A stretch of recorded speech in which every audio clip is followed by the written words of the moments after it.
Star Bolt, which we really say less is more. It's a very, very good basic entry-level cruiser. It's been selling extremely well.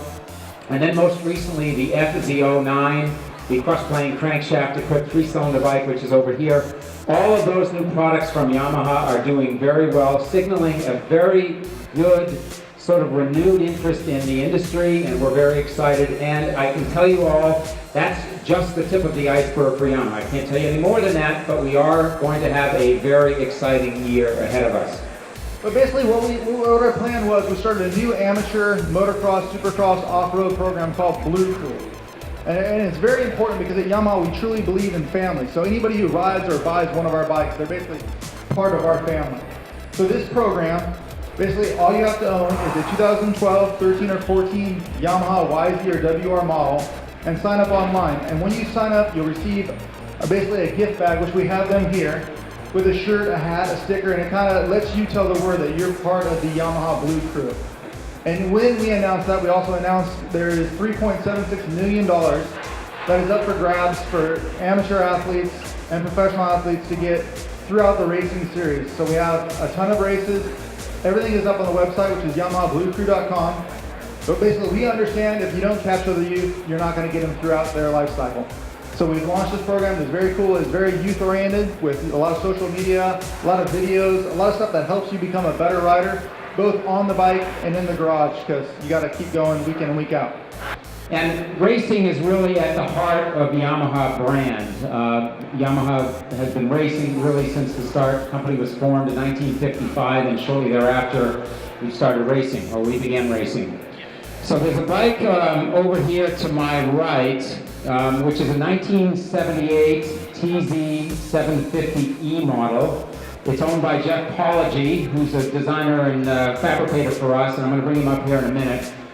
I'm going to try to remove these stanchions as long as you don't sit on it or whatever, but the TZ750 is very, for those that don't know, it's really an iconic bike for Yamaha. It was designed and engineered in the early 70s, basically by sticking two TZ350 engines together. So the original one was a 700, and then it became a 750. This one, as I said, is a 1978. It was designed really to succeed a lot on Daytona, which it won Daytona many times. And from the TZ750 really came a lot of our racing success throughout the years, moving on to the M1, which we have over here, Jorge Lorenzo's M1, which unfortunately we didn't win the championship just barely this year, but many MotoGP championships, both with Valentino Rossi and Jorge Lorenzo, has won too. So with the TZ750, probably one of the most iconic versions of that was actually in 1975. Kenny Roberts took a version of that to win the Indy Mile, just barely. We have a video that we did a few years ago because Kenny returned to that. I'm going to bring Jeff Pology up now. We're going to pull the cover off this bike. So, I've got to be careful. So this bike here, Jeff Pology built this. This is fashioned after the bike that Kenny Roberts took to the Indy Mile victory in 1975. Again, it features that TZ750 inline-4 two-stroke engine that Kenny got off the bike, and for those that don't know, his first words were, "They don't pay me enough to ride that thing," because it was absolutely scary for him to ride, but he did manage to win. He never rode it again until a few years ago. Again, as I said, we did a YouTube video. Kenny came out in 2009 to ride the Indy Mile. He did a few laps on it. At almost age 60, he held the throttle wide open. So if you haven't seen that video, it's on YouTube. So there's two bikes here. Steve Baker, who was also Formula One champion a long time ago. That's Steve Baker's, or a replica of Steve Baker's bike, number 32, and this is a replica of Kenny Roberts' bike. So I said replica. This is not the actual bike. So Jeff Pology over here built the bike, and so it's a TZ750 engine. So why don't you tell us where you started? You bought the engine, and from there on, what happened? Yeah, I actually had a very good customer of mine come to me about 2 years ago and wanted one of these bikes really bad. And we started the quest to build two of them. And it was a year's worth of scouring for parts all over the country. We found the motors back east and were able to put them together. And it's just part of my passion is building custom bikes, and just you can't own an original one of these bikes because they just don't exist anywhere. I've never seen one for sale, so the only option was to build one.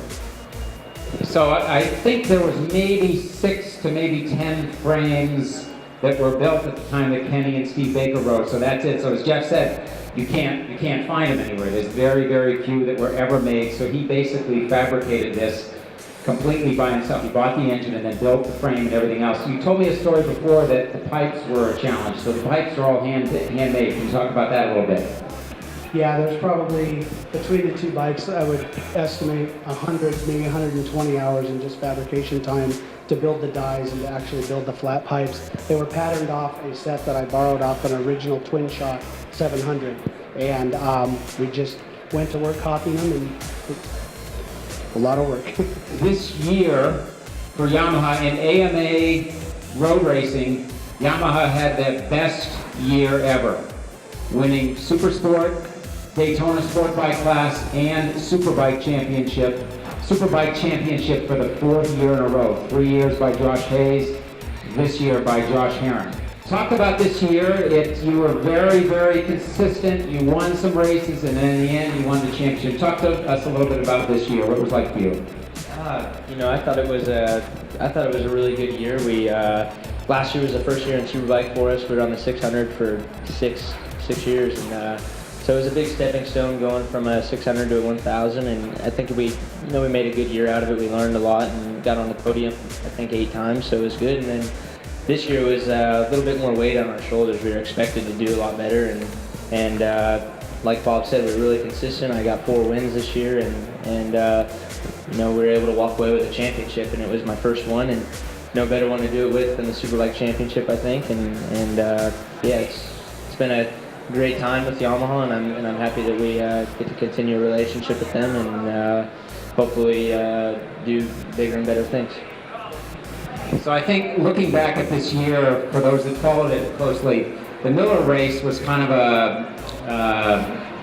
I don't want to say nail in the coffin, but for lack of a better term, I'm going to say nail in the coffin. You seemed to really come into your own at that race, and you won that leg and just kind of put it down. Can you look back to that Miller race, and is that similar to you? Did you feel like you got this extra confidence and it just helped you win that race? Yeah, in a way. I mean, it definitely boosted my confidence for the rest of the year. The biggest thing was my training program for the year. It stepped up a lot compared to what it was before, and I think just going into the second half of the year, my confidence was up just because of that. I wasn't going to the line anymore worried about finishing the races strong. I was thinking about actually winning them because I knew in my mind that I could, and I wasn't going to struggle at the end. So that was, I think, the biggest thing. But getting the win at Miller was my first, what I would call an earned win. It wasn't due to a mechanic or anything, and that was, like you said, something that kind of started the snowball and just built from there, and we were able to get 2 or 3 more after that. I think 2 more wins after that. So it was, like you said, it definitely helped. Well, again, also, from all of us at Yamaha, as you know, Josh is going on to race Moto2, the Caterham team, next year. So it's really kind of every rider's dream to do well and win a championship here in the United States, and then go on and show the world what you can do in the world arena for road racing. So, I know I speak for all of us at Yamaha, and I'm sure all the people here and all the fans, all the U.S. fans, that we're really proud that you have now taken your expertise, taken your championship, and you're going to Europe, and you're going to do us all in America proud. So I don't know if you want to make a comment on that, but we're all really happy for you. Yeah, for me, it's been a dream since I first found out about MotoGP. The first time I found out about it, I was 10 years old. Somebody was talking about a guy named Valentino Rossi, and I didn't know who he was, but they said he was this kid that was, going to be the best that there ever was. And I started watching it from there on with my dad, and watching all these old VHS tapes, and got hooked on it. And that's when I decided I wanted to do this for a living. And ever since I turned pro when I was 16, my goal with Yamaha was to go race in Europe, and I think the longer that it went on, it was seeming that it was going to get a little bit harder to get there. And then with the way that the economy hit the road racing, just everybody in road racing, it seemed like it got pretty difficult to get there, and it seemed like the best route to go was Moto2. And for us, not being able to say that it's a Yamaha bike is, it hurts me because I've always been with Yamaha, and my dad always rode Yamahas. But one of the good things is that we're going to continue a relationship with them, and I'll be doing all sorts of events with them next year, and represent the #1 plate all in the U.S. at the GP rounds that we go to, and I'll still be riding my Yamahas at home, and I wouldn't ride anything else. So I'm excited to go race over there, and I think that there's a lot of weight on my shoulders to do good in the series, because we'll be the first American to ever race full season in Moto2, and I think AMA the series is kind of relying on me to get good results to try and get more Americans over there, and I'm ready for the challenge, and hopefully we do good. Very good. You're going to be an inspiration to a lot of young riders in the U.S. If you didn't hear the question Dave asked, I know you're dragging your elbow now. Is that a psych out on the other riders, or is that a new style? The first time I drug my elbow, I was like 17 at Barber. I remember I was freaking out about it, but for some reason the lean angle on the Moto2 bikes is way more.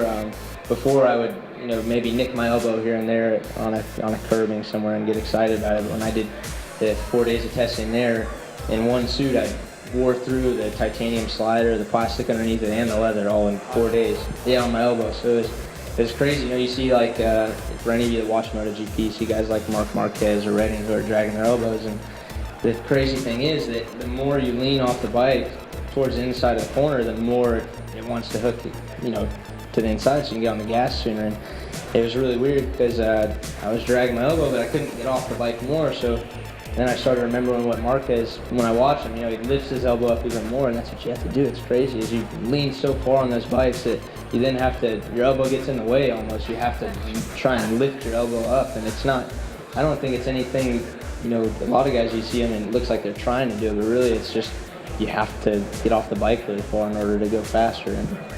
But yeah, it's a lot of fun. It's cool coming in, seeing it, and with the Dyne East and others, there's some titanium sliders on your elbows, so you get to hear it sparking and stuff. It's pretty neat. Why has elbow dragging become a thing? What's different about the bike? I'm not really sure. I just do it to look cool. I see all my heroes doing it, so I do it too. It's like taking your foot off on the bike. I just do it because it looks cool. Yeah. But no, I really don't know. It's just, I guess you have to. I don't know for sure who it was, but who was the first person to put a knee puck on their leathers? There you go, Kenny Roberts. So I guess it's maybe just a new thing. You can only go so far in a sport, and then you just got to try new things, and maybe just leaning off as far as you can now is a new thing. Maybe the next thing's dragging your head on the ground. I don't know. It's something, but you always have to find ways to get better, and you see now Marquez doing it, and I see Rossi's body position completely changing from what it used to be. So it's it obviously works, and it's just newer and better things you got to try. So how do you think riding 600 and thousands are going to help you against guys that have been riding 250s a few years ago, or 254 strokes in Moto3 and now 600s in Moto2? So how's that going to prepare you? I think because I was on a 600 when I was 14 and I rode one until I was 21, and then now riding it again, I have way more experience on a 4-stroke and then also a 600 than a lot of the guys in Moto2 have. I think that it's going to help me in the long run compared to them, just because I know more what the bike's going to do than they do. That's my mindset going into it right now. We'll see how it is later on, but it seems like also I have I know what the bike's going to do more. It seems like a lot of those guys high side a lot, and I kind of know how to use the power and stuff, and especially coming off the 1000 now, the 600 seems a lot easier to ride. The 1000, when I first got on it, I could only do 5 laps before I felt like I had just ran 100 miles or something. So riding the 600 is a lot easier for me, and for them, they're coming from a bike that's half the weight, and they're going to have to go through what I did going from the 600 to the 1000. So I feel like that's an advantage that I have as well. America's future here, ladies and gentlemen. Thank you very much, Josh. So as one rider departs for Europe, another one moves up. So I'd like to introduce to you the Daytona Sportbike champion for this year, Mr. Beaubier. Please give him a big round of applause. So Cameron's been with us 2 years. Second year he won the Daytona Sportbike Championship. So for those that don't know, Cameron had one bad race where he finished second. Every other race this year he finished number 1 on the podium. So not a bad year. Congratulations, Cameron, once again. So why don't you talk a little bit about this past year? As I said, you had one race where you finished second. Every other race you won. Cameron's bike over here, the YZF-R6, obviously has been an incredible bike for him. Talk about this year. Yeah, you know, going into this year, I mean, I obviously had my eyes focused on the championship, but I mean, I didn't think it was going to turn out, or the season was going to turn out as good as it did. You know, it was definitely one of the most fun races or most fun seasons I've ever had on a motorcycle, and you know, it's a blessing being part of the Yamaha family and coming in and high-fiving your crew chief and your mechanic, and it was an amazing year, and yeah, it was great. So now you've won the championship, you immediately are going to go to riding the YZF-R1 in Superbike class. So you've ridden a little bit. Can you compare the two bikes, the R6 and the R1? Yeah, I got the opportunity to test the R1 last month. Once at Buttonwell, once at Chuckwalla, and it was a handful just trying to hang on to that thing. It's so fast, and I mean, it just does. I feel like it does everything a little bit better than the R6. And not to say the R6 isn't an amazing bike, because it is, but it's gonna be an amazing gear, and I have a lot to learn, but it's a really good opportunity for me to be alongside Josh Hayes, and yeah, I mean, it'll be fun. So again, you just said Josh Hayes, so 3-time AMA Superbike champion Josh Hayes is Cameron's teammate for next year. So what do you expect, if you can look at a crystal ball, what do you expect for next year riding alongside Josh Hayes, trying to beat him and so on? Yeah, I mean, he's definitely, I mean, that guy is insanely talented. And, I got a lot to learn. I mean, I hope I start off the season fast, and it'll be good, you know. I mean, coming into the season, I obviously have some big shoes to fill with Herrin winning the championship on the same bike, but I'm ready for it. It'll be fun. So we talked about Josh Herrin being starting with us at age 14. Cameron is a little bit older, but still very young. In fact, today he happens to be 21, this very day. So happy birthday, and there's a little celebration, so nobody go away. We have a little cake for you, Cameron, over here. Mike Garrett's going to bring it up. So let's try a little bit. Happy birthday to you. Happy birthday to you. Happy birthday, dear Cameron. Happy birthday to you. So we have 21 candles plus a number 1, so 21 plus the number 1 that he won this year for the championship. You should all take a look. Congrats to Josh, Cameron, and Yamaha on their championship. We did manage to get a one-on-one interview with Josh Herrin the following day, so make sure to check out the rest of our coverage of the Progressive International Motorcycle Show on our YouTube channel.